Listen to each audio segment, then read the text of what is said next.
শুকরিয়া সেই আল্লাহর দরবারে যে আল্লাহ সুবহানাহু ওয়া তাআলা দীর্ঘ একটি সপ্তাহ পর আল্লাহ তাআলার পবিত্র স্থান মসজিদে আসার সুযোগ করে দিয়েছেন। আমরা সেই আল্লাহর দরবারে শুকরিয়া আদায় করি, সকলে বলি আলহামদুলিল্লাহ। নবিকুল সম্রাট সৈয়দুল মুরসালিন খাতামুন নবিয়্যিন শেষ নবী নামে পরিচিত সেই নবীর দরগাহে লাখ কোটি শুকরিয়া জ্ঞাপন করি, সকলে বলি সাল্লাল্লাহু আলাইহি ওয়াসাল্লাম। সম্মানিত উপস্থিতি, যে সময়ে আজকে আমরা জুম্মার খুতবা দিচ্ছি, জুম্মার জন্য প্রস্তুতি নিয়ে মসজিদে আসছি, ঠিক একই সময়ে বিশ্বের বিভিন্ন প্রান্তে যারা মসজিদে সালাত আদায় করার জন্য ইচ্ছুক, মসজিদে যেতে ইচ্ছুক, তারা ইচ্ছা থাকা সত্ত্বেও সেই ইচ্ছা পূরণ হচ্ছে না। তার কারণ একটাই, নির্যাতিত, নিষ্পেষিত, বুলেটের কাছে জিম্মি, ইচ্ছা থাকা সত্ত্বেও তারা মসজিদে যেতে না পারাই রবের কাছে দোয়া করছে। ফিলিস্তিনে মুসলিম নির্যাতিত, বাংলার পাশের দেশ, প্রতিবেশী দেশ ইন্ডিয়াতে মুসলিম নির্যাতিত, বিশ্বের বিভিন্ন স্থানে মুসলিম নির্যাতিত। আমরা আল্লাহর কাছে দোয়া করি, আল্লাহ তোমার দয়া, তোমার মায়া, তোমার মহাব্বত, তোমার সব কিছু উজাড় করে দিয়ে তুমি মুসলিমদেরকে হেফাজতে নাও। মুসলিমরা কখনো বাতিলের কাছে মাথা নত করে না, মুসলিমরা কখনো কোনোদিন বাতিলের কাছে মাথা নত করতে জানে না। তারা সর্বদাই সর্বাবস্থায় মাথা নত করে এক আল্লাহর কাছে, সর্বদাই সর্বাবস্থায় মাথা নত করে এক রবের কাছে, সর্বদাই সর্বাবস্থায় মাথা নত করে হকের কাছে। মুসলিম সর্বদাই বাতিলের বিরুদ্ধে আপোষহীন, হকে অতন্দ্র প্রহরী থেকে সর্বদাই জীবনকে পরিচালনা করে। আমরা আল্লাহর কাছে দোয়া করি, আল্লাহ তুমি সে হকপন্থী মুসলিমদেরকে হেফাজতে নিয়ে তোমার সত্য প্রতিষ্ঠায় তাদেরকে সর্বদাই শক্তি ও সাহস তুমি দান করো, আমিন।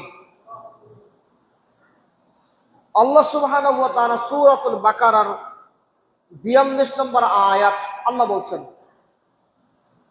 ওয়ালা তালবিসুল হাক্কা বিল বাতিল ওয়া তাকতুমুল হাক্কা ওয়া আনতুম তা'লামুন।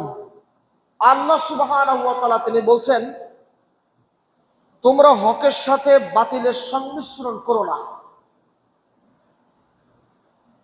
আর তোমরা জেনে বুঝে হককে গোপন রেখে দিও না। এ কথা কে বলছেন? কে বলছেন এ কথা? আল্লাহ বলছেন যে তোমরা হকের সাথে বাতিলকে সংমিশ্রণ করো না, আর জানার পরে, বুঝার পরে তোমরা হককে গোপন রেখে দিও না। এই নির্দেশ আপনার রবের, আমার রবের, যিনি বিশ্ব জাহানের সৃষ্টিকর্তা, সেই রবের। আপনি যখন হক জানবেন, হক সম্পর্কে অবগত হয়ে যাবেন, যখন দেখবেন এটা আল্লাহর নির্দেশ, যখন দেখবেন এটা রবের নির্দেশ, সেই নির্দেশের যারা বিরোধিতা করে, সেই নির্দেশকে যারা ওভারটেক করে চলাফেরা করে, তারা স্পষ্ট মুনাফিক, তারা প্রকৃত মুসলিম নয়। কিন্তু যারা হক জেনেছে, নির্দেশ তো আল্লাহর, আল্লাহ বলেছেন, আল্লাহ স্পষ্ট বলে দিয়েছেন, ওয়ালা তালবিসুল হাক্কা বিল বাতিল। তুমি যখনই হক জেনেছো, হক যখনই অবগত হয়েছো, আর কোনো প্রকার আপোষ নেই, তোমার দায়িত্ব পড়ে যায় হকের কাছে মাথা নত করা এবং দায়িত্ব পড়ে যায় হকটাকে মানুষকে জানিয়ে দেওয়া। আজকে দেখেন, যখন আপনি আমি সত্য জানছি, হক জানছি, উদাহরণস্বরূপ বলা যেতে পারে আপনি আমি উমরা করতে গেলাম, হজ করতে গেলাম। উমরা এবং হজ করতে গিয়ে যখন দেখছি যে সেখানে সলাতের ক্ষেত্রে ভিন্নতা, সেখানে ইবাদতের ক্ষেত্রে ভিন্নতা, সেখানে মক্কা মদিনা যেভাবে সলাত আদায় করছে, যেভাবে ইবাদত বন্দেগী করছে, যেভাবে সলাতের ক্ষেত্রে দিক নির্দেশনা দিচ্ছে, যেভাবে কাতার তৈরি হচ্ছে, আমি সলাত এতদিন যেভাবে আদায় করেছি, আমি ইবাদত বন্দেগী এতদিন যেভাবে আদায় করেছি, এটার সাথে আসমান এবং জমিন ফারাক হয়ে যাচ্ছে। তখন আমরা অবগত করছি যে এখন তো আমরা জানলাম হক, এখন তো বুঝলাম এটা সত্য, এখন তো বুঝলাম এটা কোরআনের সাথে মিলে যাচ্ছে, হাদিসের সাথে মিলে যাচ্ছে, তাহলে এখন তো আমাদের দায়িত্ব পড়ে যায় সে হকটা মেনে নেওয়া। এমন কথাও বলতে শোনা যায় যে এখন যদি আমরা মক্কা ও মদিনার মতো সালাত আদায় করি, মক্কা ও মদিনার মতন ইবাদত বন্দেগী করি, মক্কা মদিনার মতো ইসলাম যদি আমরা পরিপূর্ণ পালন করি, তাহলে আমাকে সমাজ থেকে বের করে দিবে, তাহলে আমাকে গ্রাম থেকে বের করে দিবে, তাহলে আমার মসজিদ থেকে ইমামতি চলে যাবে, তাহলে আমাকে সমাজ থেকে বিচ্যুত করে দিবে। এই ধরনের কথাগুলো শুনতে পাওয়া যায়। অর্থাৎ বোঝা গেল যে আপনার কাছে আমার কাছে সমাজের মানুষ সব থেকে বেশি গুরুত্বপূর্ণ।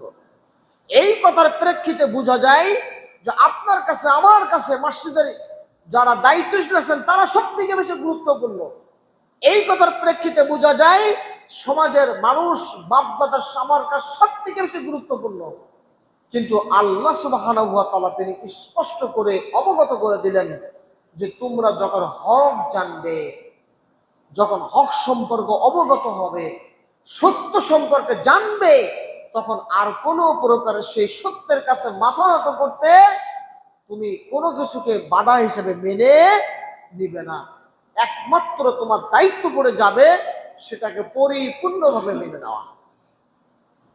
আজকে যখন আমরা সত্য পাচ্ছি, সত্যের প্রতি আন্তরিক হচ্ছি, কোরআন এবং সুন্নাহর কাছে মাথা নত করার চেষ্টা করছি, তখন আমার জন্য হয়ে যাচ্ছে বড় বাধা হলো আমার বাপ দাদা।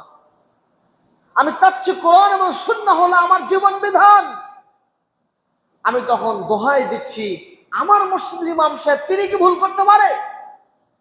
যখন আমি দেখছি কোরআন সুন্নাহ আমার মানদণ্ড, তখন আমি বলছি আমার অমুক পীর, অমুক ওলিয়া উলিয়া, অমুক বড় হুজুর তিনি কি আমার এতদিন যে কাজগুলো করছেন উনি কি ভুল করছেন?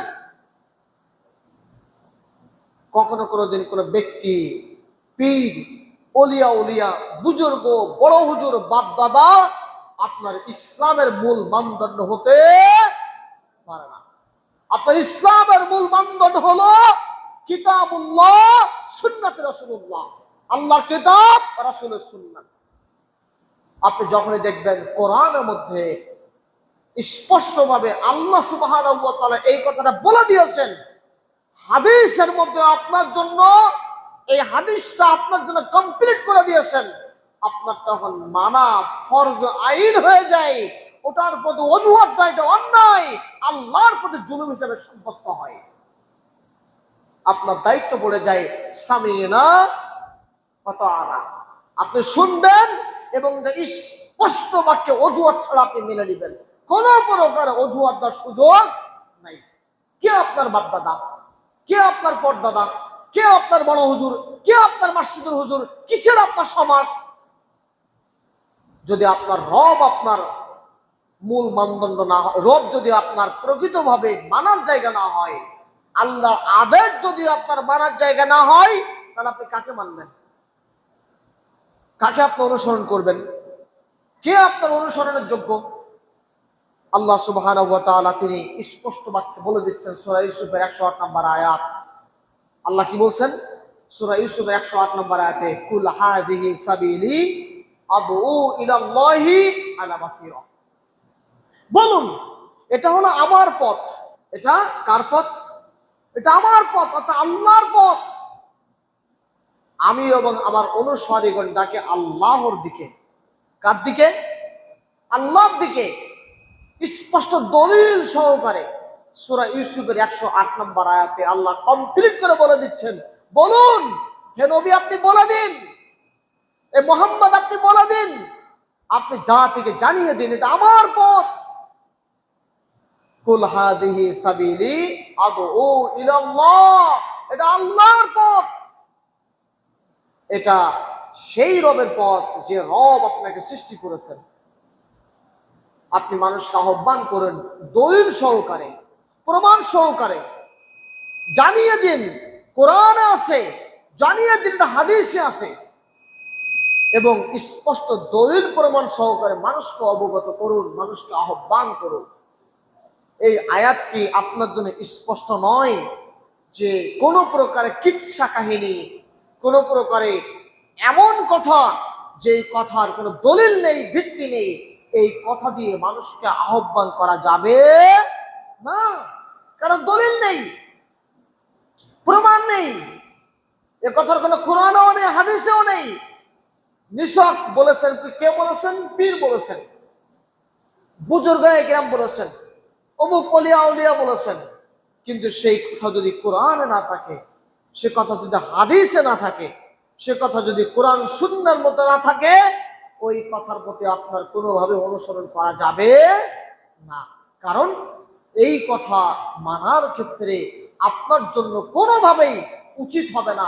আল্লাহ আপনাকে বলে দিয়েছেন, রাসূল সাল্লাল্লাহু আলাইহি ওয়াসাল্লামকে নির্দেশ দিয়েছেন, হে নবী আপনি বলে দিন এটা আমার পথ, এবং মানুষকে আহ্বান করুন, দলিল দিন, প্রমাণ দিন, স্পষ্টভাবে দলিল প্রমাণ সহকারে মানুষকে আহ্বান করুন। আপনি যখন মানুষকে জানিয়ে দিবেন দলিল প্রমাণ সহকারে, আপনি একটি খ্রিস্টানকে বলেন, হে খ্রিস্টান শোনো, তোমার ধর্ম সঠিক নয়। আপনি হিন্দুকে বলে, হিন্দু শোনো, তোমার এ ধর্ম সঠিক নয়। আপনি বৌদ্ধকে বললেন, বৌদ্ধ শোনো, তোমার এ ধর্ম সঠিক নয়। পৃথিবীতে একটাই মাত্র দিন, একটাই মাত্র ধর্ম, সেটা হলো ইসলাম। ইসলাম ব্যতীত কোনোদিন কোনোভাবেই কোনো মানুষের অন্য কোনো ধর্ম হতে পারে, একমাত্র ধর্ম হলো ইসলাম, জানিয়ে দিন আপনি। আপনি হিন্দুকে বলুন, খ্রিস্টানকে বলুন, বেধর্মীকে বলুন, তারা আপনাকে নির্যাতন করতে পারে, তারা আপনাকে জুলুম করতে পারে, তারা আপনাকে কষ্ট দিতে পারে, তারা আপনার ধর্ম নাও মানতে পারে, কিন্তু আপনি আপনার দাওয়াত আপনাকে জানিয়ে দিতে হবে।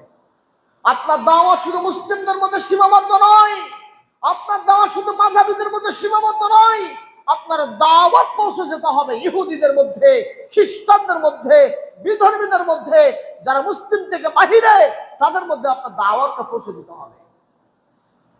যদি আপনার দাওয়াতে একজন বিধর্মী ইসলাম কবুল না করে, যদি আপনার দাওয়াতে একজন খ্রিস্টান ইসলাম কবুল না করে, তাহলে এটাকে দাওয়াত বলা যাবে না। সে কখনো প্রকৃত দায়ী হতে পারবে না। প্রকৃত দায়ী তো সেই যারা দাওয়াতে মানুষ উদ্বুদ্ধ হয়, যারা দাওয়াতে মানুষ ইসলাম কবুল করে। ডক্টর জাকির নায়েককে দেখেছি, মাশাআল্লাহ, তিনি লক্ষ মানুষের মাঝে দাওয়াত দিচ্ছেন, লক্ষ মানুষের মাঝে তিনি দাওয়াত দিচ্ছেন। সেই দাওয়াতে বিধর্মী উঠে বলছে লা ইলাহা ইল্লাল্লাহ মুহাম্মদ রাসূলুল্লাহ, খ্রিস্টান উঠে বলছে লা ইলাহা ইল্লাল্লাহ মুহাম্মদ রাসূলুল্লাহ। যে দেশে যাচ্ছেন সেই দেশেই ইসলাম প্রচার করছেন, লাখো মানুষ তার দাওয়াতে ইসলাম কবুল করছে। তার কনফারেন্সের ভিডিও যখন দেখি আশ্চর্য হয়ে যায়। এটাই তো একদম প্রকৃত দায়ীর কাজ, প্রকৃত দায়ীর কাজ। কিন্তু আফসোস, দুঃখ পরিতাপের বিষয়, এই ডক্টর জাকির নায়েককে ইহুদি খ্রিস্টান সহ্য করতে পারে নাই। আর ইহুদি তো পারে নাই, মুসলিমরা পর্যন্ত পারে নাই। আমি এখানে আসতে যাচ্ছি কথাগুলা। একজন দায়ী, তিনি দাওয়াত দিবেন, তিনি বিধর্মীকে দাওয়াত দিচ্ছেন। মুসলিমদেরকে সন্তুষ্ট হওয়া উচিত, তাকে মুবারকবাদ জানানো উচিত, তাকে বুকে টেনে নিয়ে আদর করা উচিত, তার জন্য দোয়া করা উচিত।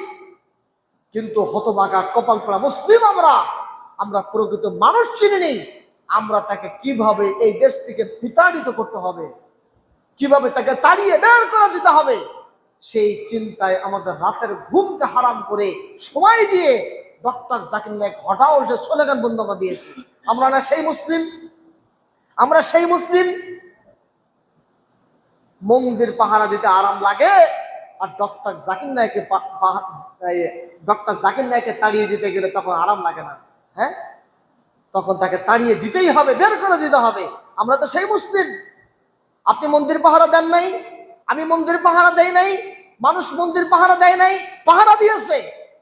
যে মুসলিমের ইমানের মধ্যে অনুভূতি আসে আমার অন্য ধর্মের মানুষদেরকে হিফাজতে রাখতে হবে, সেই মুসলিম কিভাবে ডক্টর জাকির নায়েককে তাড়াতে পারে? সেই মুসলিম কিভাবে একটা আলেমকে তাড়াতে পারে? এটি ইসলামিক চ্যানেলকে বন্ধ করতে পারে? মনে রাখবেন, কোরআন এবং সুন্নাহর বিরোধিতা করে কোনোদিন কোনোভাবে আপনি লাভ করতে পারবেন না। কোরআন এবং সুন্নাহকে বিরোধিতা করে আপনি এক পয়সা এগিয়ে যেতে পারবেন না।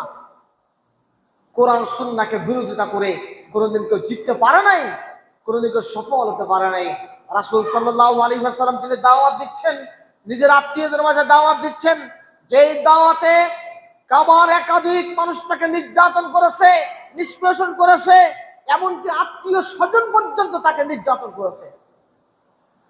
যে নির্যাতনে নিষ্পেষিত হয়ে তিনি দাওয়াত থেকে দূরে সরে না আসে, তিনি দাওয়াতের প্রেক্ষাপট এবং সিস্টেম তিনি পরিবর্তন করলেন।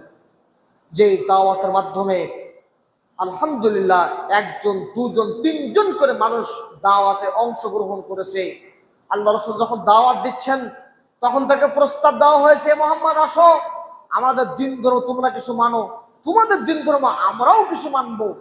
স্পষ্ট মুহাম্মদ সাল্লাল্লাহু আলাইহি ওয়াসাল্লাম জানিয়ে দিলেন, হে কাফির সম্প্রদায়, হে কুরাইশ বংশ, জেনে রেখে দিও, তোমাদেরকে স্পষ্ট বাক্যে বলে দিচ্ছি, আল্লাহ সুবহানাহু ওয়া তাআলা আমাকে জানিয়ে দিয়েছেন সূরাতুল কাফিরুন, কুল ইয়া আইয়ুহাল কাফিরুন, স্পষ্ট আয়াত, সর্বশেষ আয়াত ছিল লাকুম দীনুকুম ওয়ালিয়া দীন, তোমার দিন তোমার থাক, আমার দিন আমার থাক।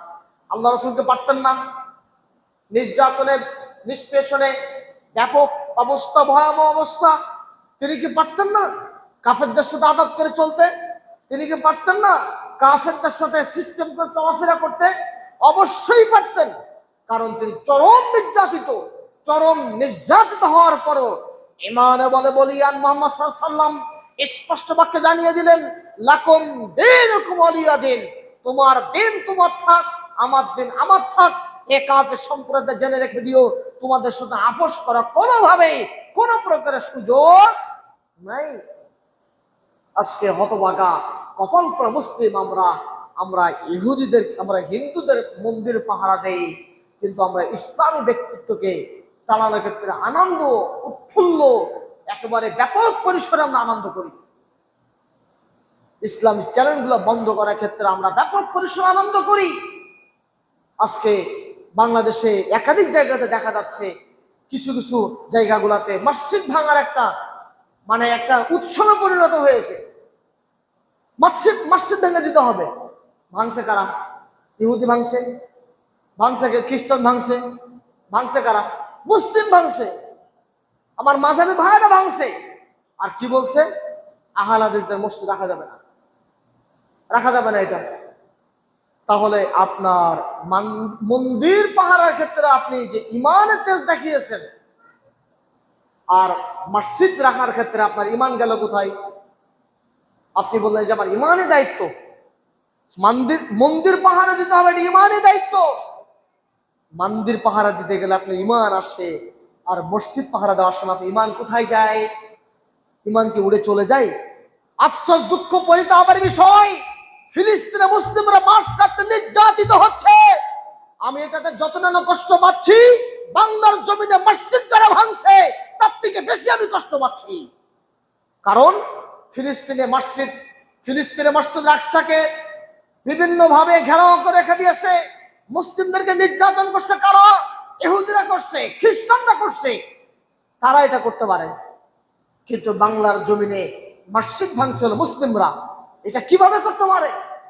এক মুসলিম অপর মুসলিমের ভাই, আল মুসলিম ও আখু মুসলিম, এক মুসলিম অপর মুসলিমের যদি ভাই হয়, তাহলে মসজিদ ভাঙার মতন এত অপরাধমূলক কাজ, অন্যায় কাজ, এটা কিভাবে আপনি করতে পারেন? আউযু বিল্লাহি মিনাশ শাইতানির রাজিম। দায়িত্বহীন ভাবে প্রতিবাদ করতে চাই, এই ধরনের বাজে কাজ, অপরাধমূলক কাজ কোনোভাবেই একটা মুসলিম কখনো করতে পারে না, কখনোই করতে পারে না। এটা অবশ্যই বাজে কাজ, এটা অপরাধমূলক কাজ, এটা অন্যায় কাজ। কোথায় গেল সেই ঈমান? কাফেররা কি কাবাগর তাওয়াফ করতো না? কাফেররা কাবাগর তাওয়াফ করতো না? তারা তাওয়াফ করতো, তারা তাওয়াফ করতো, মুসলিমরা তাওয়াফ করতো। যে কাবাগরে কাফেররা তাওয়াফ করতো, মুসলিমরা তাওয়াফ করতো। আজকে বাংলার জমিনে যে মসজিদগুলো ভাঙা হচ্ছে, এই মসজিদ কারো কি ব্যক্তি মালিকানা? কারো ব্যক্তি মালিকানা? কারো ব্যক্তি মালিকানা নয়।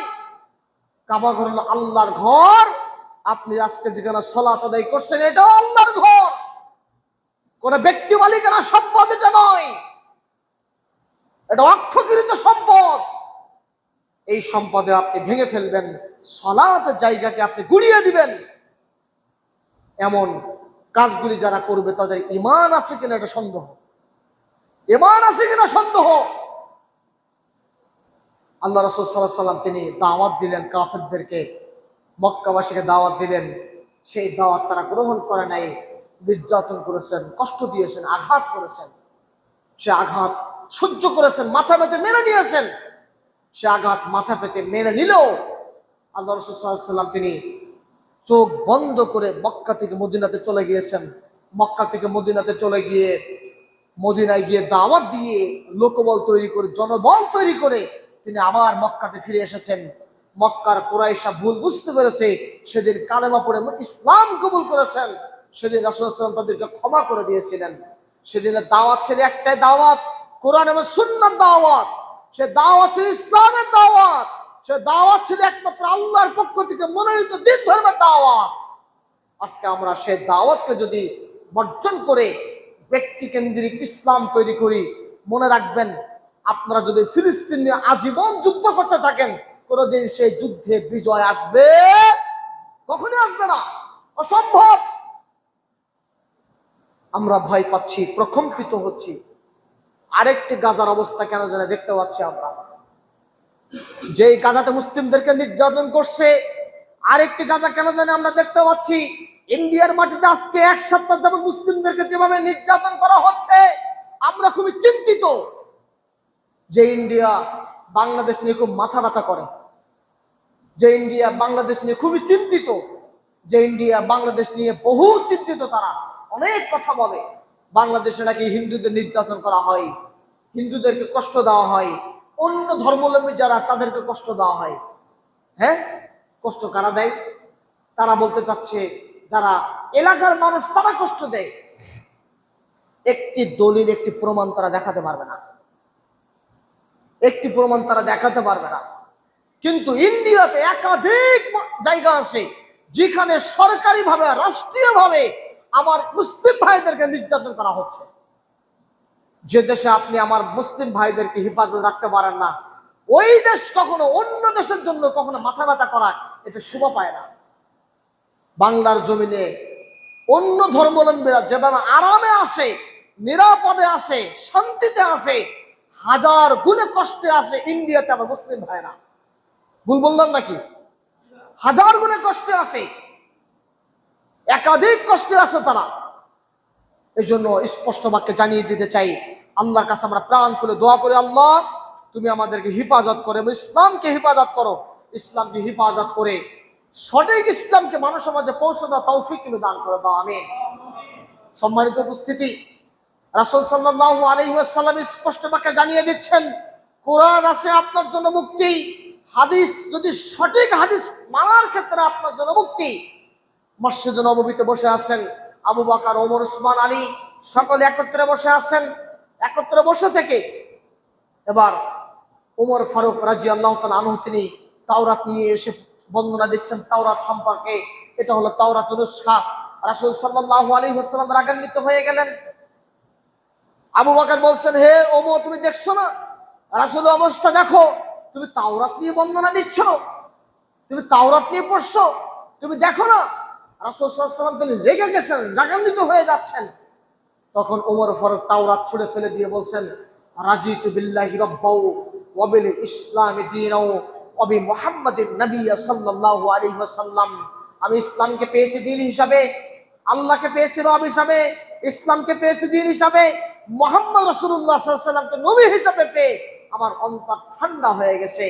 এই কথা বলার মানে এটাই যে এই হাদিস আজকে আপনাকে পেশ করছে এটাই যে তাওরাত হলো আল্লাহর পক্ষ থেকে ওহী গ্রন্থ, ইনজিল আল্লাহর পক্ষ থেকে ওহী গ্রন্থ, জাবুর আল্লাহর পক্ষ থেকে ওহী গ্রন্থ।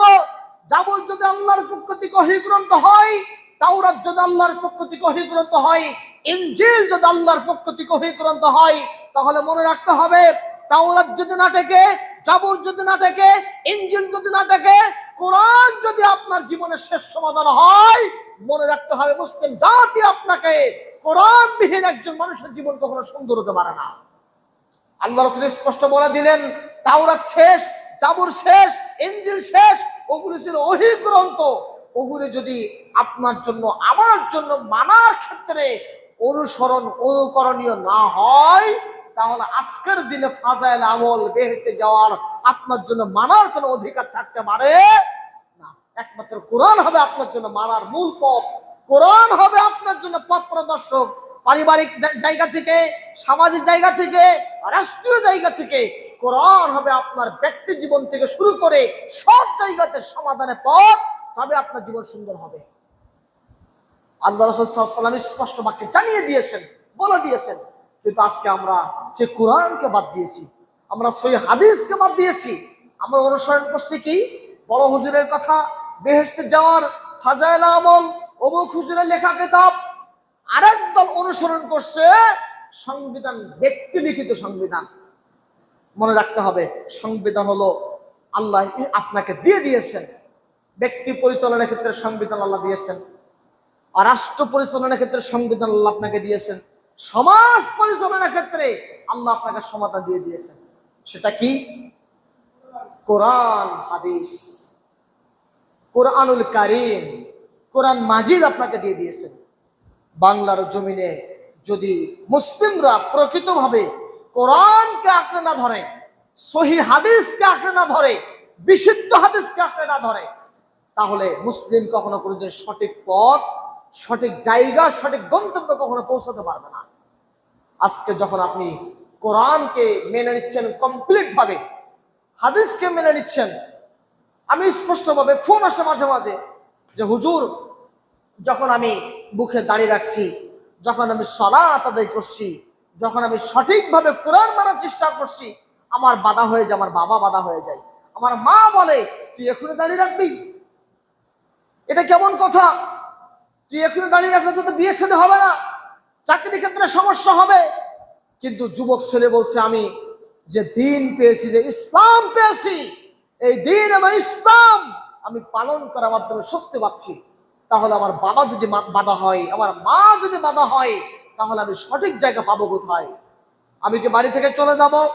আমরা তখন স্পষ্ট বাক্যে বলে দেই, তোমার বাবাকে দাওয়াত দাও, তোমার মাকে দাওয়াত দাও, তোমার পরিবারকে দাওয়াত দাও, সঠিক দাওয়াতটা পৌঁছে দাও। যখন কথা বলা হয়, তখন চোখটি বন্ধ করে যুবক ছেলে অঝরে কান্না ছেড়ে দেয়, আর বলে আমার বাবা আজকে বাধা হবে কেন জানি। মনে পড়ে যাচ্ছে সেই জাহিল যুগের কথা, যে যুগে যখন ইসলামের ক্ষেত্রে আমার নবী বার্তা নিয়ে গিয়েছিলেন, ওই বার্তা অনুসরণ করে নাই, বরং আমার নবীকে মেরেছিল আত্মীয় স্বজন, পরিবার পরিজন, আজকে আমাকে আঘাত করছে। তখন আমি তাকে জানিয়ে দেই, পরীক্ষা তোমার উপর আসবেই, আনামুল জাযা মা আনামুল বালা। পরীক্ষা তোমার উপর যত আসুক না কেন, তুমি যদি সবর করতে পারো, ধৈর্য ধারণ করতে পারো, তুমি যদি সঠিক পথে আঁকড়ে ধরতে পারো, আল্লাহ তোমাকে বিজয় দান করবেই করবে। যেভাবে বিজয় দান করেছিলেন ইব্রাহিম আলাইহিস সালামকে, যে ইব্রাহিম আলাইহিস সালামকে আগুনে নিক্ষিপ্ত করেছে, যে ইব্রাহিম আলাইহিস সালামকে আগুনে নিক্ষেপ করে নিঃশেষ করে দেওয়ার চেষ্টা করেছিল, আল্লাহ তাআলা সেই ইব্রাহিমকে বাঁচিয়েছেন, আগুনকে ঠান্ডা করে দিয়েছেন। যে মূসা আলাইহিস সালামকে ধাওয়া করেছিল, ফেরাউন ধাওয়া করেছে, মুসা আলাইহিস সালামকে যে পথ দিয়ে আল্লাহ বাঁচিয়ে দিয়েছেন, আল্লাহ তাআলা ওই পথেই ফিরআউনকে ডুবিয়ে মারলেন। তাহলে শক্তি কার বেশি? শক্তি কার বেশি? আল্লাহর বেশি শক্তি। অতএব আল্লাহ শক্তির সাথে কোনোভাবেই শক্তি খাটাতে আসবেন না। কোরআন মানবেন, আপনার জীবন সুন্দর হবে। হাদিস মানবেন, আপনার জীবন সুন্দর হবে। আর যখনই আপনি কোরআন এবং হাদিসের বিরোধী হবেন, আপনার জীবন হবে প্রতিটা পদে পদে আপনি অপমানিত হবেন, আপনি লাঞ্ছিত হবেন। আপনি অপমানিত হবেন, আপনি লাঞ্ছিত হবেন। মনে রাখবেন, ফিলিস্তিনকে আমরা গত কিছুদিন আগেই জামশেদ মজুমদার ভাই, আপনারা অনেকে নাম শুনেছেন, অনেকে চেনেন, জামশেদ মজুমদার একটা ফেসবুকে পোস্ট করলেন। কি পোস্ট? যে সলাৎ যে যাতে আদায় করে না, যে যাতে সলাতের ক্ষেত্রে গাফেল, ওই জাতি কিভাবে তারা স্বপ্ন দেখে যে ফিলিস্তিন বিজয় হয়ে যাবে, আল্লাহর কাছে দোয়া কবুল হবে। আমি নিজেও জামশেদ ভাইকে বলেছি, জামশেদ ভাই আপনার উচিত ছিল সলাতের সাথে জিহাদটা উল্লেখ করে দেওয়া, কারণ সলাত যেমন ফরজ, জিহাদও তেমন ফরজ।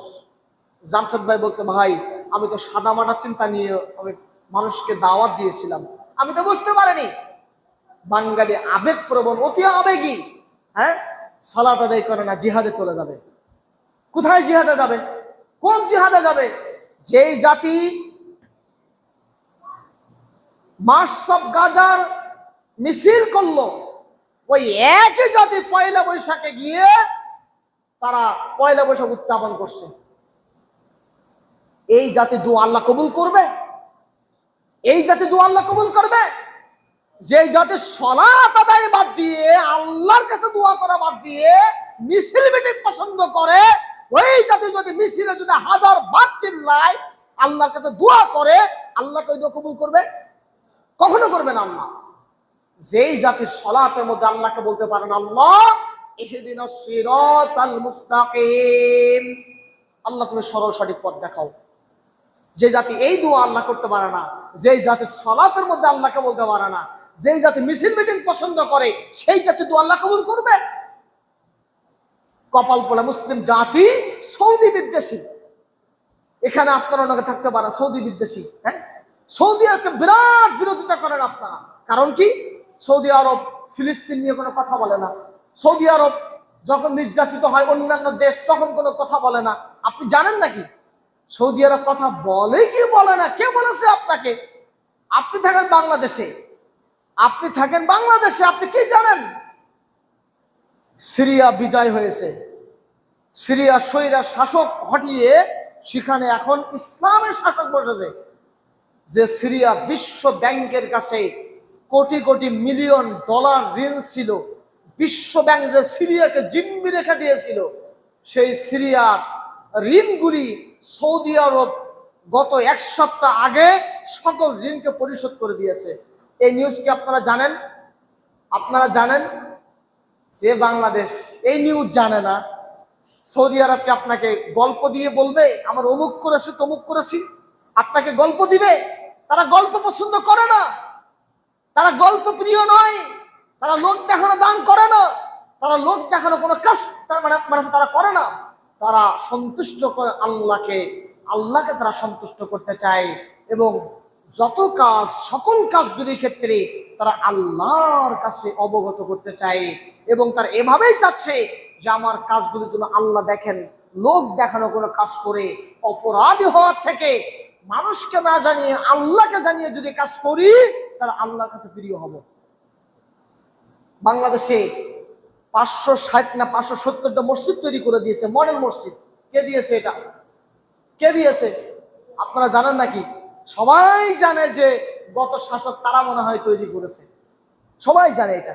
সৌদি আরব কোটি কোটি মিলিয়ন ডলার টাকা দিয়ে এই মসজিদগুলো তৈরি করে দিয়েছে, কোটি কোটি মিলিয়ন ডলার টাকা দিয়ে মসজিদ তৈরি করেছে।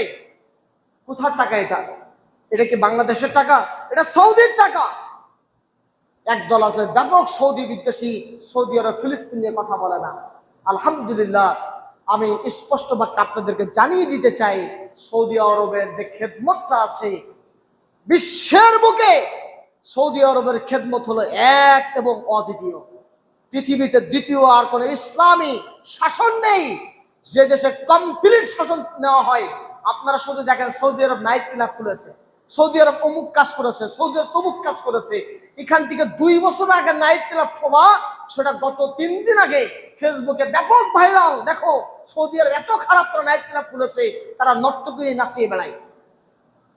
এই ধরনের যে বহুতানগুলো আপনারা দিচ্ছেন, মনে রাখবেন এই কথাগুলি বলার কারণে যদি সৌদি আরব না করে তাহলে অপরাধী আপনি হবেন। দেখুন আপনার ইমান নিয়ে, আমার ইমান নিয়ে আল্লাহর কাছে উঠতে হবে।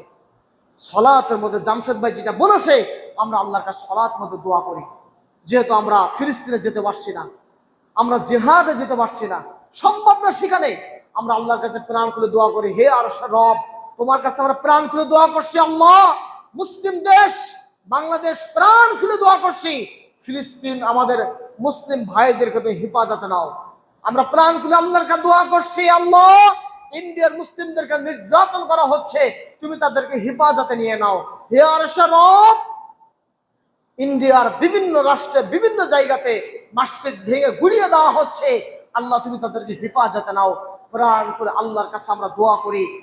আজকে যখন আপনারা আরামে নিভৃতে সুন্দর মতো করে সালাত আদায় করছেন, আজকে যখন আপনারা সুন্দর মতো করে এখানে সালাত আদায় করতে আসছেন, আজকে ইন্ডিয়া বলেন, ফিলিস্তিন বলেন, বিভিন্ন মুসলিম রাষ্ট্রে সেখানে মুসলিম ভাইরা নির্যাতিত, তারা কষ্ট পাচ্ছে। আমাদের জন্য দায়িত্ব পড়ে যে আল্লাহর কাছে আরশের রব তোমার কাছে আমরা দোয়া করছি, তুমি আমাদের মুসলিম ভাইদেরকে হেফাজতে নাও, মুসলিম ভাইদেরকে নিরাপদে রাখো, মুসলিম ভাইদেরকে তুমি আরামে থাকার তৌফিক দান করো, তাদেরকে ইসলামের বিজয় তুমি দান করো, আমিন। সম্মানিত উপস্থিতি, আপনি চিন্তিত, আমি চিন্তিত, কিন্তু আমরা চিন্তিত হলেই শুধু হবে না, আমাদের ঈমান লাগবে মজবুত ঈমান। মুজদালিফাতে 75 জন সাহাবী বসে আছেন, সেই 75 জন সাহাবী ঈমানে বলে বলিয়ান আল্লাহ রাসূলকে বলছেন, ইয়া রাসূলুল্লাহ আজকে আপনি যে কথাগুলি আমাদেরকে বলবেন, আমাদেরকে অবগত করবেন, এই কথাগুলি যদি মেনে নেই, এই কথাগুলি মানার মাধ্যমে কি পেতে পারি? সেজন্য আল্লাহ রাসূল স্পষ্ট বাক্যে বলে দিলেন, আল জান্নাহ, আল্লাহ তোমাদেরকে জান্নাত ওয়াজিব করে দিবেন। ঘুটঘুটে রজনী, উপরে আসমান, দুপাশে পাহাড়, 75 জন বসে আছেন, সামনে আল্লাহ রাসূল বসে আছেন। আল্লাহ রাসূল যখন জান্নাতের ঘোষণা দিয়ে দিলেন, 75 জন এক বাক্যে বলে দিলেন, ইয়া রাসূলুল্লাহ আমরা সব কিছু বিক্রি করে দিলাম, জান দিলাম, মাল দিলাম, সয় দিলাম, সম্পদ দিলাম, সব কিছু বিনিময়ে যদি ইসলামকে কমপ্লিট ভাবে পালন করার মাধ্যমে যদি জান্নাত পাই, তাহলে আর কোনো কথা নেই, আপনার হাত বাড়িয়ে দিন, আপনার হাতে হাত রেখে আজকে আমরা ওয়াদাবদ্ধ হয়ে যাব। আল্লাহর পক্ষ থেকে আয়াত নাজিল হয়ে যাচ্ছে, আল্লাহ বলে দিচ্ছেন, হে জিবরিল তুমি যাও বলে আসো, আজকে গভীর রজনীতে যারা ঈমানে বলে বলিয়ান সব কিছু বিক্রি করে দিয়েছে, ইসলামের জন্য প্রস্তুত, তাদেরকে জান্নাতের সুসংবাদ দিয়ে আসো। ইন্নাল্লাহা হাশতারা মিনাল মুমিনিন আনফুসাহুম ওয়া আমওয়ালাহুম বিআন্না লাহুমুল জান্নাহ। জিবরিল তুমি তাদেরকে বলে আসো, আজকে আল্লাহ সুবহানাহু ওয়া তাআলা তাদেরকে জান্নাতের সুসংবাদ আল্লাহ দিয়েছেন। গভীর রজনী যারা মুজদালিফাতে গিয়েছেন তারা দেখেছেন, গভীর রজনী ঘুটঘুটে অন্ধকারের মধ্যে জান্নাত কেনার আশা হচ্ছে। এটা তো ঈমানের কারণে, আল্লাহর পক্ষ থেকে সুসংবাদ আসছে মজবুত ঈমানের কারণে। যেই মুসলিম জাতির মধ্যে ঈমান জাগে না, যে মুসলিম জাতির মধ্যে ঈমান জাগে শুধু মিছিলে, যে মুসলিম জাতির মধ্যে ঈমান জাগে বিভিন্ন মঞ্চে চিৎকার করার মাধ্যমে, যে মুসলিম জাতির ঈমান জাগে শুধু লং মার্চের মাধ্যমে, সে মুসলিম জাতি আল্লাহর কাছে দোয়া করে কখনো দোয়া কবুল হবে না।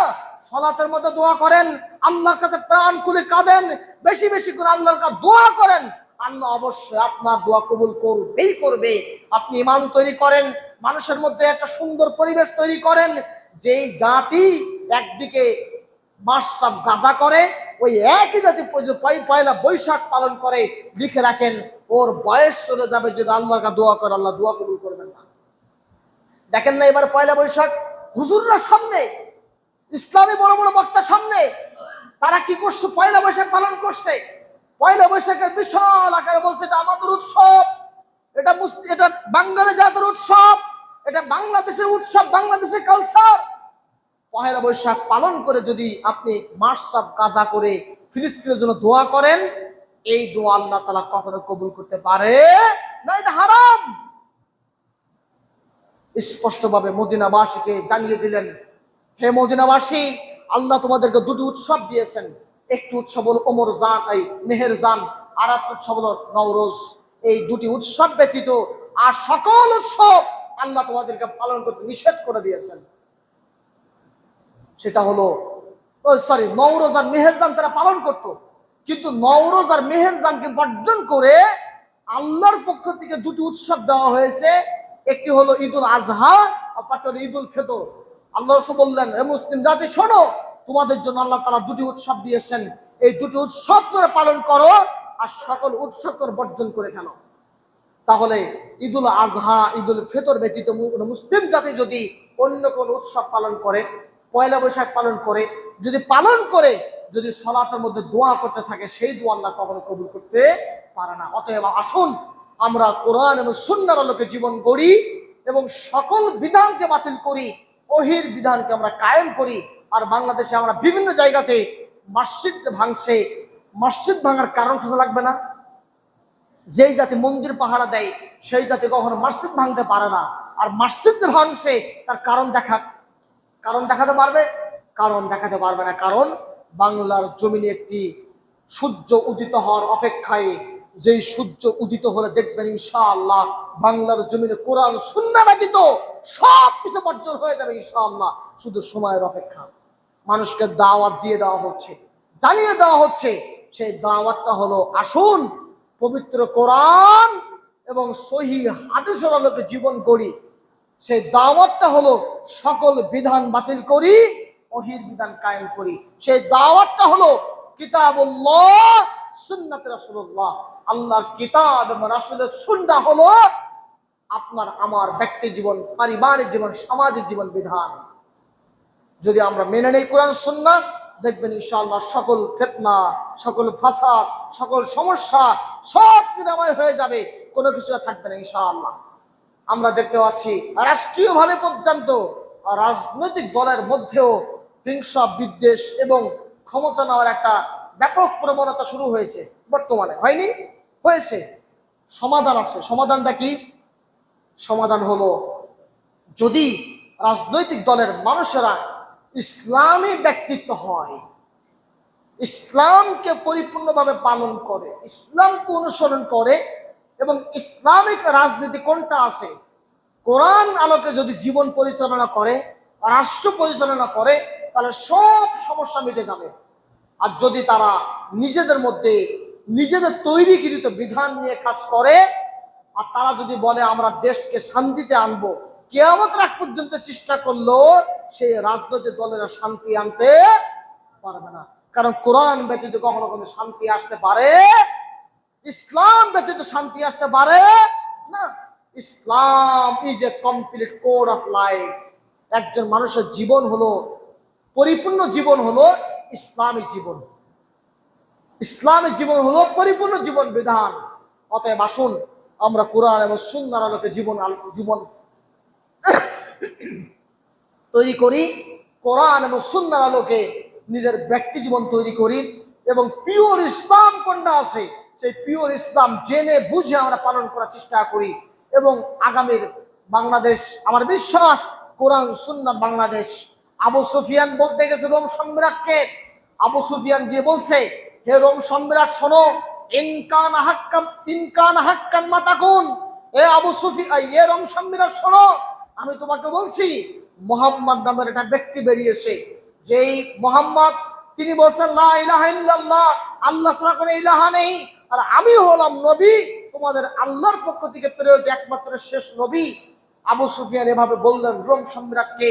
রোম সম্রাট হলো খ্রিস্টানদের প্রধান পাদ্রী। তারা কখনো কোনোদিন বিয়ে করে না, তারা কখনো কোনোদিন কোনো শাদী সাগাত কিছু করে না, তাদের সন্তানাদি নাই, কিছুই নাই, এবং তারা তাদের জীবনকে একটা আলখাল্লাময় জীবন তারা পালন করে, অন্য জঘন্য একটা জীবন তারা পরিচালনা করে। সেই রোম সম্রাট খ্রিস্টানদের পাদ্রী বলছে, হে আবু সুফিয়ান, তুমি যে কথা বললে এ কথা যদি সত্য হয়, ফাসাই ইয়ামসিকু মাতাহাতা কদামাইহি, তুমি যে কথা বললে এটা যদি সত্য হয়, হে আবু সুফিয়ান মনে রেখো, তুমি যে ব্যক্তির কথা বলছো আমার কেন জানি মনে হচ্ছে এই ব্যক্তিকে তুমি যদি অনুসরণ করো তুমি সঠিক পথ পাবে। আর ওই ব্যক্তি শুধু মক্কা মদিনা নয়, ওই ব্যক্তির দিন, ধর্ম, ইসলাম সবকিছু বিশ্বের অলিতে গলিতে পৌঁছে যাবে। একথা কে বলেছে? কে বলেছে? রোম সম্রাট, খ্রিস্টানদের পাদ্রী বলেছে। সে ভবিষ্যৎবাণী করেছিল এবং তখন আল্লাহ রসুল বেঁচে আছেন। আবু সুফিয়ান আল্লাহ রসুলের বিরুদ্ধে ইটালির রোমে গিয়ে নালিশ করছেন, জানাচ্ছেন যে মোহাম্মদকে প্রতিহত করতে হবে।